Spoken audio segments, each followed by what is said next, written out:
the show, so get rocking up. So let me break it all down for you. I ain't never giving up, I ain't never giving up. Taking that crown from you. I ain't worried about you.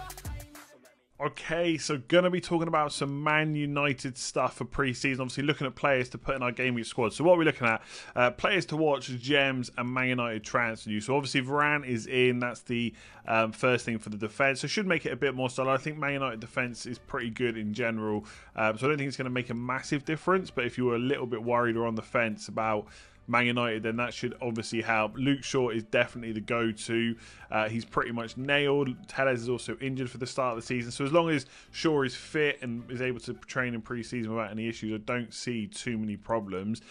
The other, obviously, big transfer news is Sancho is now there, 9.5 million.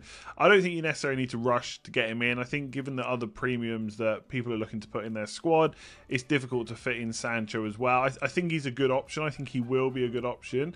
And if you're someone that likes to take a little bit of a risk maybe, or you want to do something a bit different, then Sancho is that kind of player. And I think if you look at his kind of stats and stuff from the Bundesliga, even if you drop them a little bit to take into account that he's now moved to the Premier League, he's still looking pretty good. And he should be nailed whether he's playing on the right or playing on the left.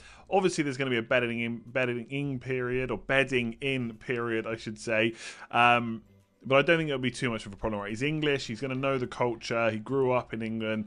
I don't really see too much of an issue. So I quite like Sancho, but at the expense of Fernandes, definitely not. So the two main players, obviously, are Fernandes and Luke Shaw.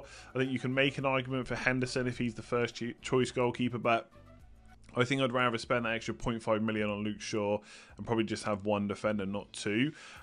Elsewhere, I mean, players to watch. The one for game week 1 potentially could be Mason Greenwood, simply down to the fact that he's getting a lot of pre-season minutes in. Obviously, a lot of the England squad, for example, will arrive back late. There's all the stuff up in the air about Pogba and things like that.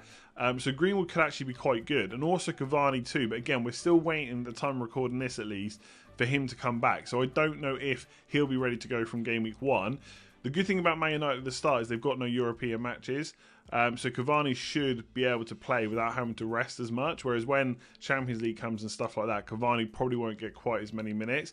So again, Cavani could be good from game week 1, but I think he is eventually going to be a transfer waiting to happen. So realistically, Man United is quite easy. Fernandes and Shaw are your two main players.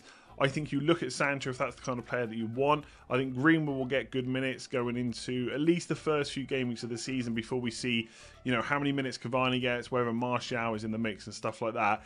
But anywhere else, I probably wouldn't be looking there. I mean, if Shaw's injured, potentially Brandon Williams could play there, but I think it would have to be a massive injury for Shaw for Man United not to play him there, because Telles is out and they're not going to want to play Brandon Williams. So Shaw and Fernandes, as obvious as it sounds, sometimes FPL is just obvious. And Sancho and Greenwood are the other ones to look at. Greenwood at 7.5 million could be decent, at least for the start of the season. So let me break it all down for you. I ain't never giving up, I ain't never giving up. I'm taking that crown from you.